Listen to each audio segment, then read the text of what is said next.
السلام علیکم ورحمۃ اللہ وبرکاتہ۔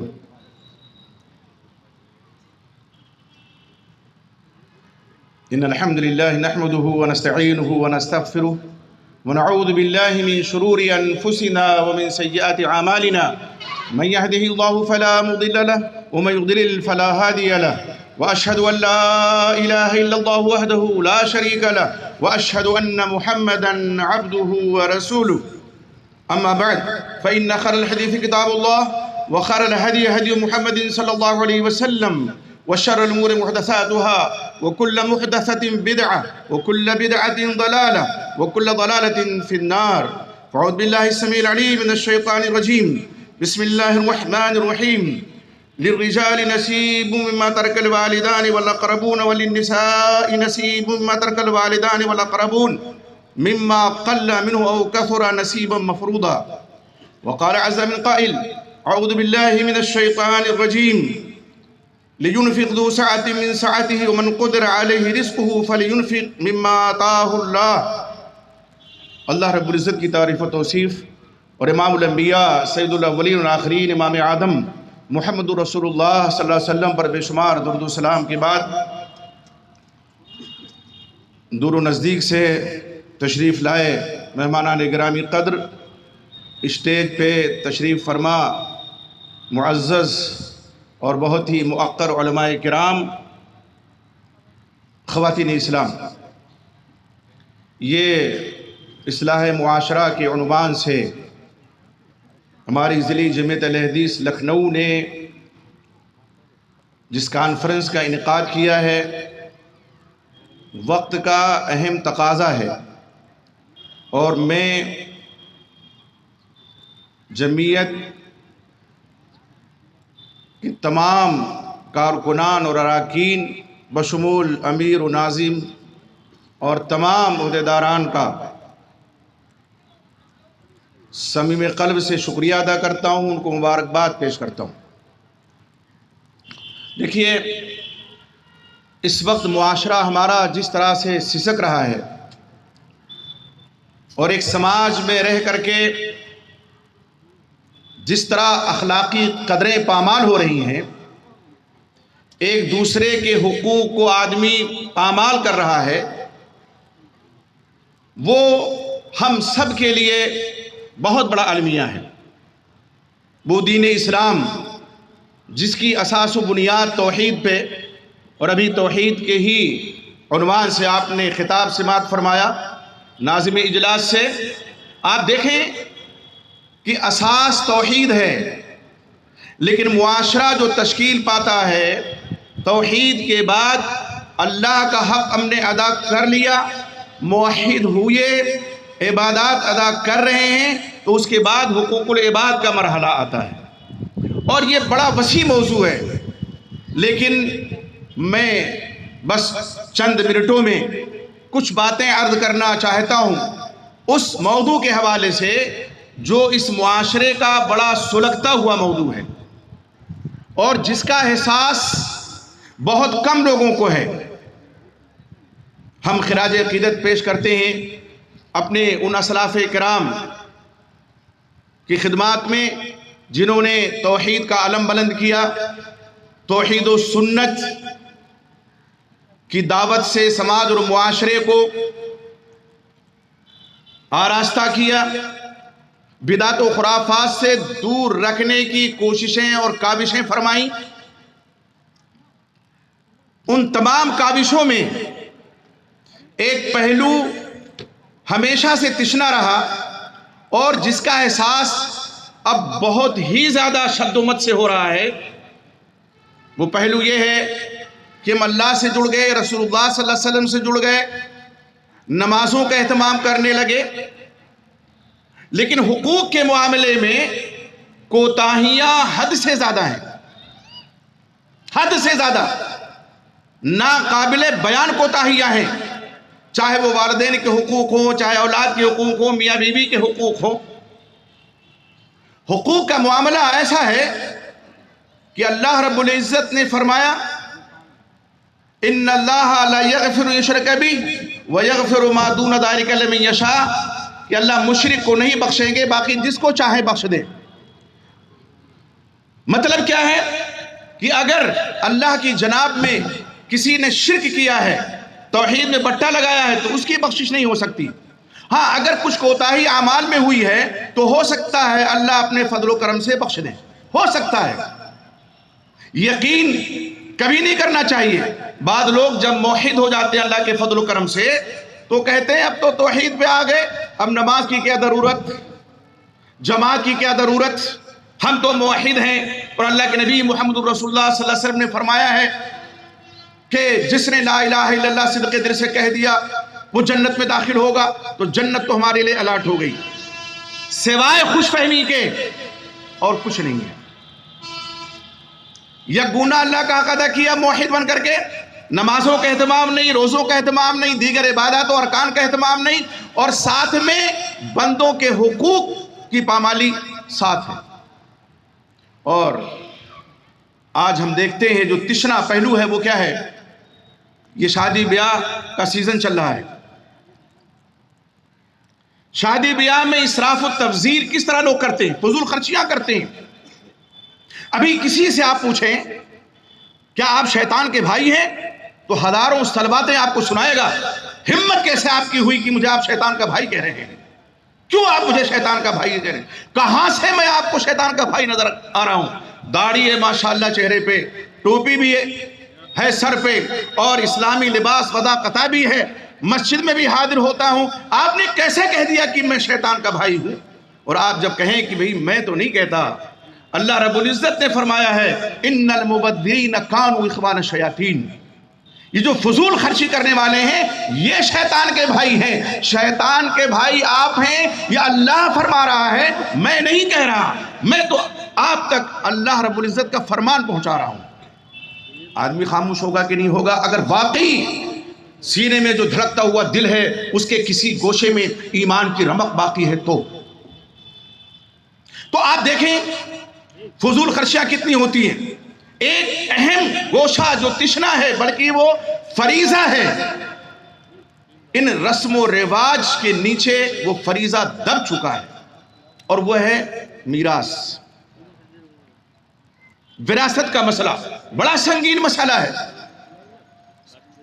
کل اگر ہماری آپ کی بہن اللہ کے دربار میں کھڑی ہو کر کے یہ کہے کہ میرے والد کی وفات ہوئی اور میرے بھائیوں نے پوری جائیداد پہ قبضہ کر لیا، مجھے ایک پھوٹی کوڑی بھی نہیں دیا، جبکہ دینے کی ضرورت نہیں، اس کا حق ہے، اس کو لینا ہے، جواب کیا ہوگا؟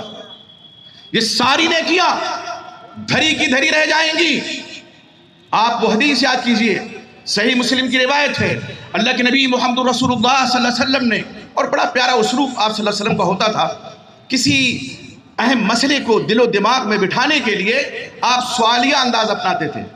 سوال کیا مل مفلس، مفلس کون ہے؟ ہم آپ ہوتے شاید تو یہ جواب دیتے جو صحابہ کرام رضوان اللہ علیہم اجمعین نے دیا کہ المفلس فینا من لا درہم لہ ولا متاع، ہمارے درمیان مفلس وہ ہے جس کے پاس درہم و دینار نہ ہو، ساز و سامان نہ ہو۔ آپ نے فرمایا نہیں، المفلس من امتی من یاتی یوم القیامت بصلاۃ و صیام و زکاۃ یاتی وقد شتم ھذا وضرب ھذا وسفك دم ھذا واكل مال ھذا فيعطى هذا من حسناته وهذا من حسناته وهذا من حسناته فإن فنيت حسناته وفي رواية فإن لم يبق من حسناته شيء أخذت من خطاياهم ثم طرحت عليه ثم طرح في النار۔ آپ نے فرمایا صلی اللہ علیہ وسلم کہ میری امت کا مفلس آدمی وہ ہے کہ جو نماز کا ثواب لے کر کے آئے گا، بس گٹھر، روزوں کا، زکوٰۃ کا، لیکن اس کے ساتھ ساتھ کسی کو اس نے گالی دی ہوگی، قذف ھذا، کسی پر بہتان لگایا ہوگا، بہتان بازی کی ہوگی، الزام تراشی کی ہوگی، کسی کو مارا ہوگا، کسی کا ناحق خون بہایا ہوگا، کسی کا مال ناحق کھا لیا ہوگا، اتنے دعوے دار ہوں گے، گالی دیا۔ یہ اکرام مسلم یا اکرام انسانیت بھی حق ہے، ایک دوسرے کا اکرام کرنا، عزت کرنا، احترام کرنا۔ اگر ہم گالی کسی کو دیتے ہیں گویا اس کی حق تلفی کر رہے ہیں۔ قذف ھذا سے مراد بہتان کسی پہ لگاتے ہیں، اس کا حق مار، یہ سب حقوق میں داخل ہے۔ اور آخر میں جو اللہ کے رسول صلی اللہ علیہ وسلم اکل مال ھذا، ایک دم بات واضح ہو گئی. یہ سارے دعوے دار ہوں گے، یہ نمازی صاحب، یہ زکاتی صاحب، یہ عابد شب زندہ دار صاحب، یہ اپنے آپ کو الحاج کہلانے والے صاحب، یہ داتا اور سخی کہے جانے والے صاحب اللہ کے دربار میں ہوں گے. اتنے دعوے دار ہوں گے، ان کی ساری نیکیاں لے کر کے ان دعوے داروں میں تقسیم کر دی جائیں گی. اور پھر بھی اگر دعویٰ برقرار رہا، آپ صلی اللہ علیہ وسلم کے ارشاد گرامی فرمایا اخذت من خطایاہم، ان کے گناہ لیے جائیں گے. حقوق کا مسئلہ کتنا سنگین ہے. قرآن میں ہم نے اور آپ نے آیت بارہا پڑھی ہے، وَلَا تَزْرُ بَازِرَةٌ وِزْرَ أُخْرَى، کوئی نفس کسی نفس کا بوجھ نہیں اٹھا سکتا ہے.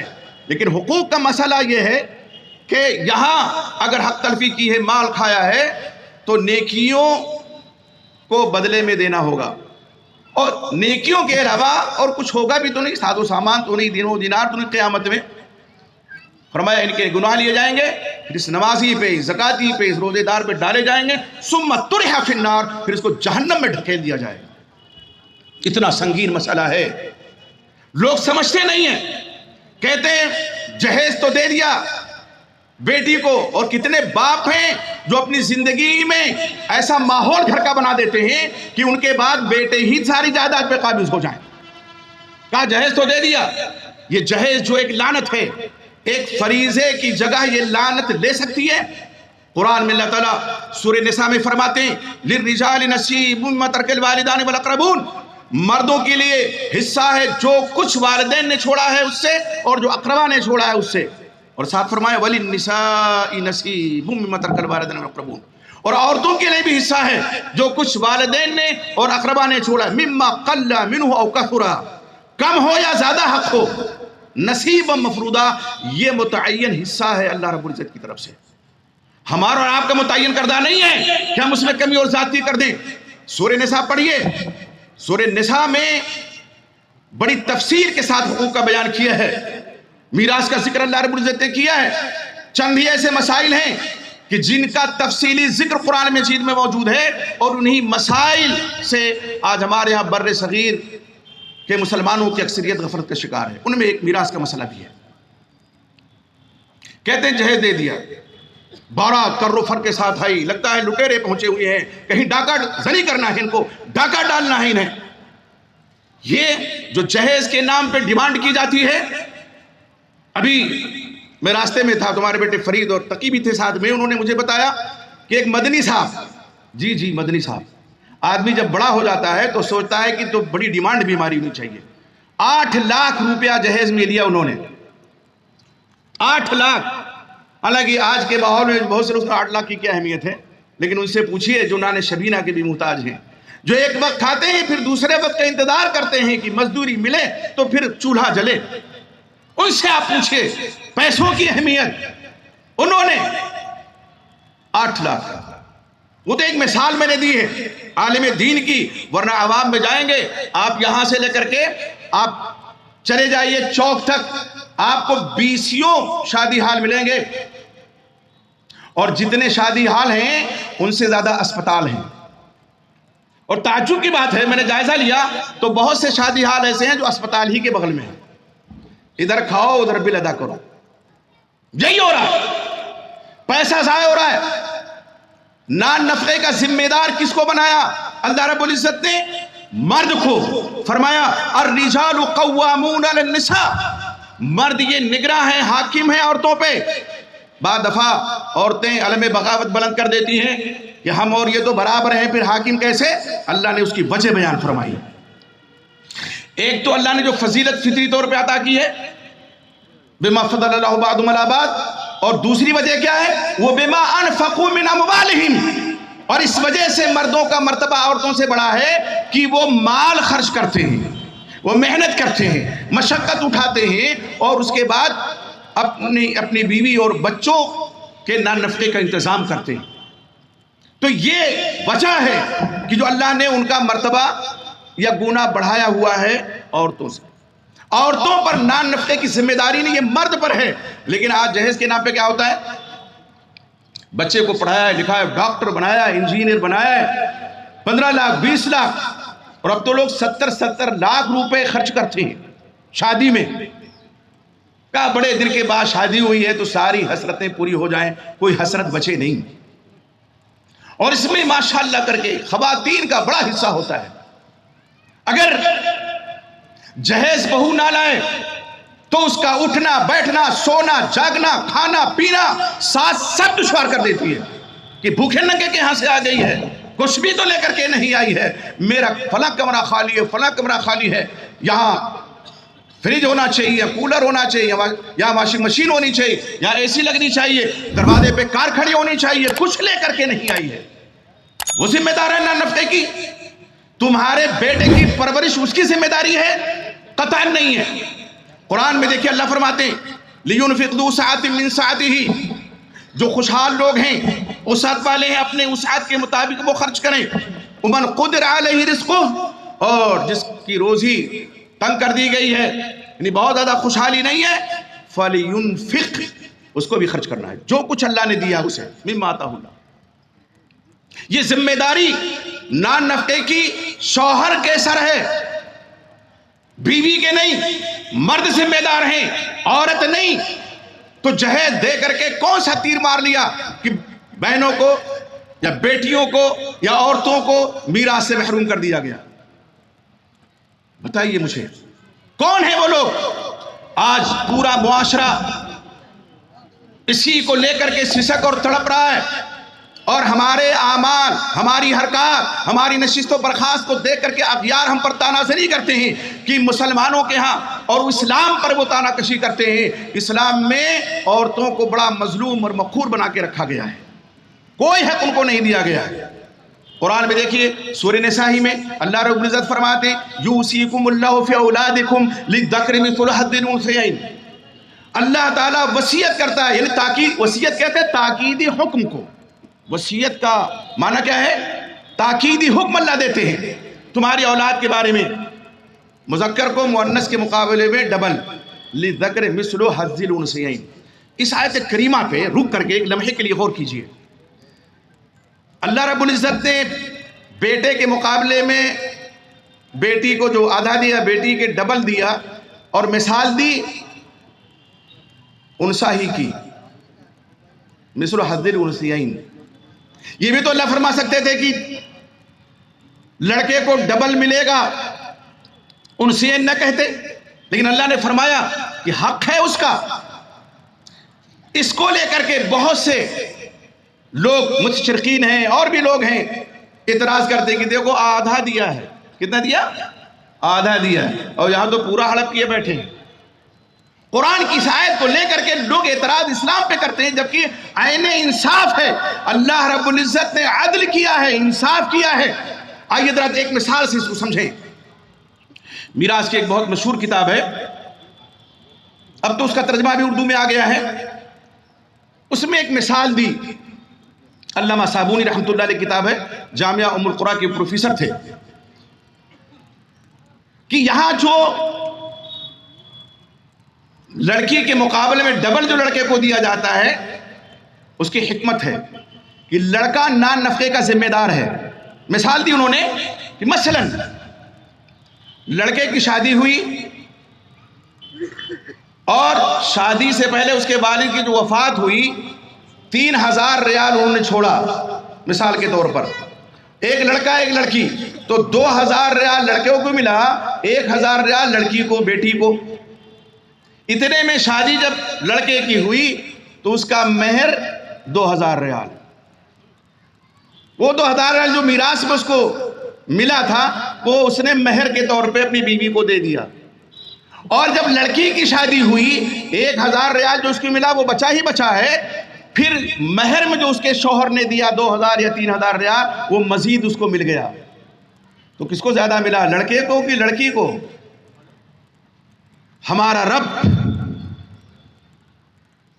ظلم کرنے والا نہیں ہے، عدل و انصاف کیا ہے. اور آپ میراث موقع نہیں بتاتا میں، اگر آپ دیکھیں گے اصحاب فروض 12 ہیں، جن میں سے 8 عورتوں کو حصہ ملتا ہے اور 4 میں مردوں کو حصہ ملنا ہے. بیوی کی حیثیت سے، بہن کی حیثیت سے، اسی ماں کی حیثیت سے، دادی کی حیثیت سے، بیٹی کی حیثیت، یعنی بہت سی حیثیتیں عورت کی ہیں. انصاف ہے. لیکن اس آیت کو لے کر کے لوگ کیا کر رہے ہیں؟ اسلام پہ طنز کر رہے ہیں. اور مسلمانوں کی حالت جب دیکھیں تو ایسا لگتا ہے کہ وہ آدھا بھی دبا کے بیٹھ گئے ہیں. کہتے ہیں والد صاحب نے تو جہیز دے دیا، اب ضرورت کس بات کی ہے؟ تو بیٹے کی شادی میں خرچ نہیں ہوتا ہے کیا؟ یہ بڑا اہم پہلو ہے اصلاح معاشرہ کا. یقین جانیے میں ابھی آپ سے ہاتھ اٹھاؤں گا کہ اپنی بہن کو جائیداد میں جس نے حصہ نہیں دیا ہے وہ دیں گے کہ نہیں دیں گے، اور یہ حجت قائم کروں گا. اور اللہ کے دربار چونکہ ہم نے تو اپنے گھر میں یہ رواج کیا دیا ہوا ہے، اس کو نافذ الحمدللہ کیا ہوا ہے. اور ہم نے اپنے بیٹوں کو یہ کہہ رکھا ہے کہ میرے بعد جو کچھ بھی ہے اس میں تمہیں اپنی بہنوں کو دینا. نہیں دیں گے وہ پکڑے جائیں گے کہ ہم. لیکن اگر ہم اپنی بہنوں کو نہیں دیں گے تو اگر ہمارے بیٹے ہماری بیٹی کو ہمارے بعد نہیں دیں گے تو ہم بھی پکڑے جائیں گے اور وہ بھی پکڑے جائیں گے. کیوں پکڑے جائیں گے؟ اس لیے کہ یہ جو سنت سیاح ہے، بری سنت جسے کہہ لیں، یہ طریقہ یہ تو ہم نے ایجاد کیا ہے نا. تو بیٹے اولاد تو باپ کو دیکھ کر کے راستہ پکڑتے ہیں. تو اس لیے آپ دیکھیے کہ یہ جو سماج کا سلگتا ہوا مسئلہ ہے، جو ناسور ہے، سرطان جسے کہہ لیجئے، کینسر جس کو کہہ لیجئے، اس کو ختم کرنے کی ضرورت ہے. تب آپ نماز پڑھیے، نماز میں سرور آئے گا. توحید کا اہتمام کیجئے، اس کی دعوت دیجئے، آپ کو سرور محسوس ہوگا، شرح صدر ہوگا. ورنہ تو پھر یہ خام خیال والی بات ہے کہ ہم کہیں اور آپ سنیں، اس کان سے سنیں اس کان سے اڑا دیں. کہ مولانا صاحب تو توحید پہ بول لیتے تو الحمدللہ ہم موحد ہیں. کائے کہ موحد ہیں؟ الحمدللہ اتباع سنت پہ تقریر ہوئی، ہم متبع رسول ہیں. کاہے کہ متبع رسول ہیں؟ کیا نمازی میں رسول کی پیروی کرنی ہے؟ روزے ہی میں رسول کی پیروی کرنی ہے؟ اذا غربت الشمس فقد افطر الصائم، افطار میں جلدی کرو، سحری میں تاخیر کرو. یہ اللہ علیہ وسلم کی حدیث ہے، سنت ہے. بس انہی مسائل میں معاملات میں رسول اللہ علیہ وسلم کی سنت کہاں ہے؟ اتباع سنت کا مفہوم یہی ہے کہ ہمارے ہر عمل میں نبی اکرم محمد رسول اللہ صلی اللہ علیہ وسلم کی پیروی جھلک رہی ہو. ورنہ صرف نماز اور صرف ظاہری عبادات، اگر کمی ہے ہو سکتا ہے اللہ معاف کر دے، لیکن حقوق میں اگر کمی ہے تو جب تک بندہ نہیں معاف کرے گا اللہ معاف ہرگز نہیں کر سکتے. یہ سن لیجئے، ہوش گوش سے سنیے. آپ دیکھیں نبی اکرم محمد رسول اللہ صلی اللہ علیہ وسلم، لمبی حدیث ابو داؤد کی روایت ہے، حجۃ الوداع کے موقع پہ جو آپ صلی اللہ علیہ وسلم نے مختلف مواقع پہ خطبہ ارشاد فرمایا، وہ پوری انسانیت کے لیے مشعل راہ ہے. پوری انسانیت کے لیے، صرف مسلمانوں کے لیے نہیں. اور اسی خطبے میں آپ صلی اللہ علیہ وسلم نے ایک جملہ ارشاد فرمایا عورتوں کے تعلق سے، فرمایا وَلَهُنَّ عَلَيْكُمْ رِزْقُهُنَّ وَكِسْوَتُهُنَّ، اور ان عورتوں کے لیے تمہارے اوپر یہ حق لازم ہے تم پر کہ ان کے رزق کا انتظام کرو، ان کے کھانے کا انتظام کرو، ان کے کپڑے کا انتظام کرو. کسوتہن. آج کیا ہوتا ہے؟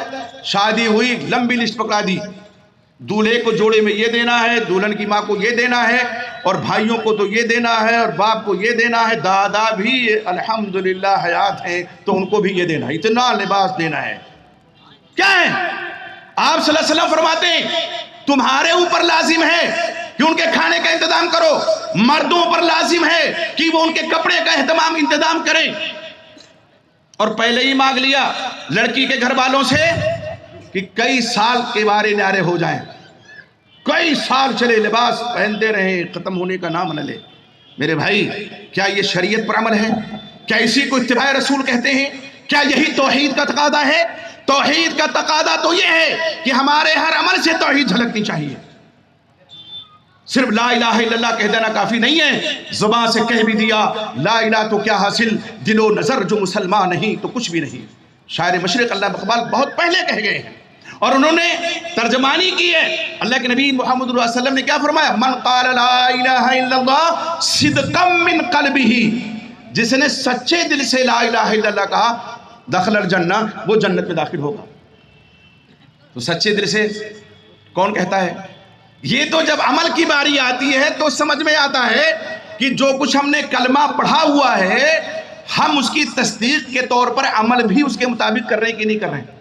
اللہ کا فرمان جو قرآن میں ہے مان رہے کہ نہیں مان رہے؟ نبی اکرم محمد رسول اللہ صلی اللہ علیہ وسلم کے حدیث مبارکہ پہ ہمارا عمل ہے کہ نہیں ہے؟ اس لیے کل بات کی ایک بات ہے کہ اگر آپ موحد ہیں الحمدللہ، اگر آپ متبع رسول ہیں، صرف روزہ، نماز اور حج اور زکوٰۃ تک یہ توحید و رسالت کا معاملہ نہیں ہے، ہر عمل سے جھلکنا چاہیے ایک مومن کے۔ اور خصوصاً یہ شادی بیاہ کے موقع پہ جو کچھ ہوتا ہے، ہم لوگ کبھی جاتے ہیں اللہ اکبر، ایک موقع پہ میں گیا اور میں نام لینے کا عادی نہیں ہوں، بعد میں انہوں نے توبہ کی، اللہ ان کی توبہ قبول فرمائے۔ موحد کی بات کر رہا ہوں، کسی اور کی نہیں کر رہا میں۔ وہاں جب پہنچے شادی حال میں تو ایک پھلجھڑی روڈ پہ چھوٹی، تو میں نے سوچا شاید کسی بچے نے شرارت کی ہو۔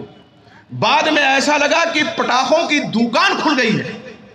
میں نے ایک کو بلایا، ہم نے کہا یہ بارات کا استقبال لڑکی والے کر رہے ہیں؟ کہا نہیں حضرت، سماج میں تو سبھی لوگ رہتے ہیں نا، تو حضرت بعض لوگ کہتے ہیں، جبکہ نہیں کہنا چاہیے، ٹھیک ہے؟ یہ لڑکے والوں کی طرف سے باقاعدہ پرمیشن لے کر کے پٹاخے دگ رہے ہیں۔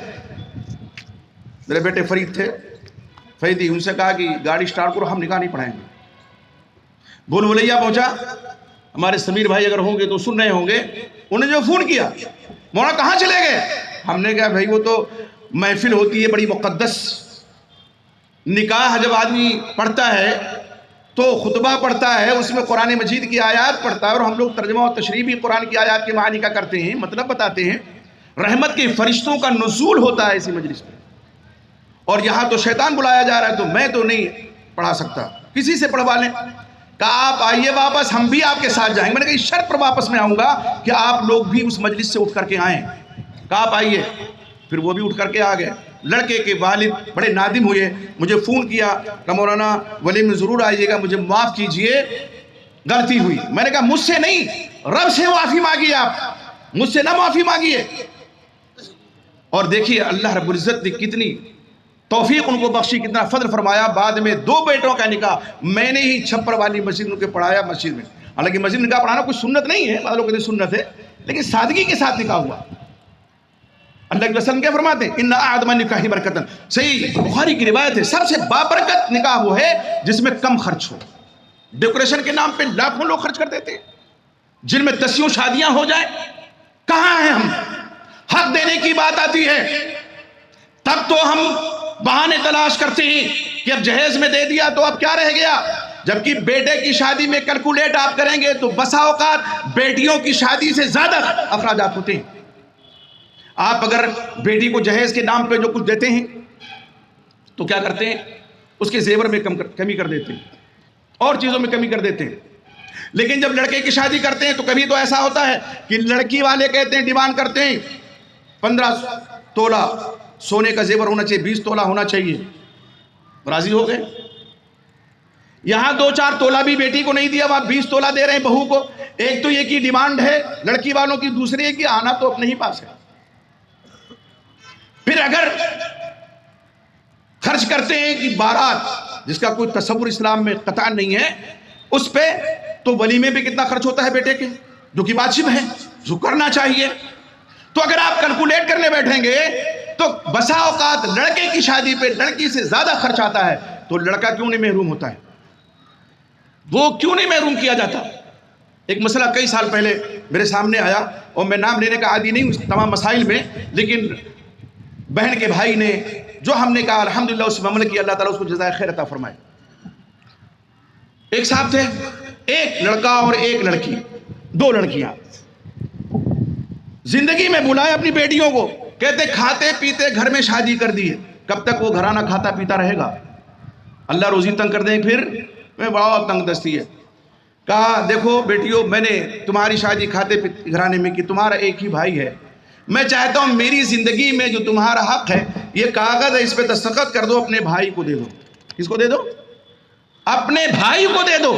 یہ باپ کہہ رہا ہے، یہ باپ کہہ رہا ہے زندگی میں اپنے، جبکہ میراث کب تقسیم ہوتی ہے؟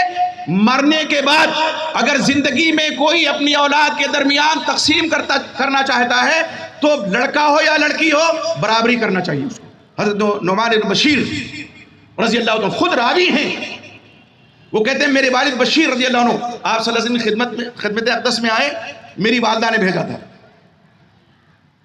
کہ میرے بیٹے نعمان کو دو کچھ، لیکن اس پر گواہ کس کو بناؤ؟ اللہ کے نبی محمد رسول اللہ صلی اللہ علیہ وسلم۔ آج بھی اس قسم کے سیانے لوگ موجود ہیں کہ یہ جو نکاح ہو رہا ہے فلاں مولانا کو بلا لو گے، اگر کچھ پھلجڑی بھی چھوٹ گئی اور وہ رہیں گے تو سند جواز مل جائے گا کہ مولانا تھے، ان کی موجودگی میں ہوا۔ اگر یہ چیز جائز ہوتی تو وہ اس کو برداشت کیوں کرتے؟ کہا گواہ اللہ کے وسلم کو بناؤ۔ حضرت بشیر بیچارے پہنچے آپ صلی اللہ علیہ وسلم کی خدمت اقدس میں کہ اللہ کے رسول ایسی سی بات ہے، اور نعمان میں اپنے بیٹے کو عطیہ کرنا چاہتا ہوں کچھ۔ آپ نے فرمایا کہ اور بھی اولاد ہے نعمان کے علاوہ تمہارے پاس؟ کہاں اللہ کے رسول دوسری بیویوں سے ہیں؟ فرمایا الکل ولدک نحلتہ، سب کو دیا؟ کہانی اللہ کے رسول فرمایا میں ظلم پر گواہ نہیں بن سکتا، یہ ظلم ہے کہ زندگی میں تم دے رہے ہو ایک ہبہ، گویا کہ یہ ہبہ کی شکل ہے، تو اولاد میں برابری کرو۔ اب وہ باپ کیا کہہ رہا ہے؟ لکھو۔ اب بیچاری بیٹیوں نے لکھ دیا، باپ کا دباؤ ہے۔ آج بھی سماج و معاشرے میں بہنیں جو حق نہیں مانگتی ہیں، بھابیاں اتنا ڈروا دیتی ہیں، کہتی ہیں میکا چھوٹ جائے گا، بھائی سے مانگ لیا تو۔ مانگنے کی ضرورت ہے، اس کا حق ہے وہ، اور بھائی اگر اس کا حق دے رہا ہے تو قطعاً احسان نہیں کر رہا ہے۔ احسان تو جب ہوگا کہ حق دے دیا، اس کے بعد اسی طرح سے رشتہ برقرار رکھتا ہے اپنی بہن سے جس طرح پہلے رکھتا تھا، تب کہہ سکتے ہیں حسن سلوک۔ لیکن حق ہڑپ کر کے بہن کا، اور جب آتی ہو مہمان کے طور پہ تو آؤ بھگت کرتے ہیں بہت زیادہ، یہ کھاؤ اور یہ ڈش اور وہ ڈش، اس کا کھلا رہے اسے، اس کی جائیداد تم نے ہڑپی ہوئی ہے، کیا احسان کیا ہوا ہے؟ تو بھابیاں ڈروا دیتی ہیں، مانگ لوگی میکا چھو، بہن بیچاری دبک جاتی ہے، کیسے مانگیں؟ ایک ہی میکا ہے، سسرال میں کوئی بات ہوئی تو میکا ہی سہارا ہے، تو بھائی تو گھسنے بھی نہیں دے گا، تو وہ باقاعدہ طور پہ آ جاتی ہیں اس میں۔ آپ صلی اللہ علیہ وسلم میں ظلم پر گواہ نہیں بن سکتا۔ تو میں عرض یہ کر رہا تھا، اب بہن نے دونوں نے دستخط کر دیے، انتقال ہو گیا باپ کا، بھائی میں اور ایک بہن میں کچھ ناچاکی ہوئی، بہن نے کہا وہ ابو تھے تو میں نے ان کے دباؤ میں دستخط کر دیا، سادہ کاغذ میں کیا تھا، میں اپنا حق لوں گی۔ اب وہاں کے مولوی بعض دفعہ علماء کو لوگ بڑے امتحان میں ڈال دیتے ہیں، پر دادا سے زیادہ تقسیم نہیں ہوئی ہے، اب وہ لے کر کے آتے ہیں مولوی صاحب کے پاس مسئلہ کہ ایسی ایسی بات ہے اور میں اب چاہتا ہوں کہ شریعت مطابق جائیداد تقسیم ہو۔ اب وہ جب بیٹھتے ہیں کہتے ہیں مولانا وہ ہمارے پر دادا نے بھی نہیں دیا تھا، اور پھر دادا بھی نہیں دیا تھا، پھر والد نے بھی نہیں دیا، اب میں نے سوچا ہے۔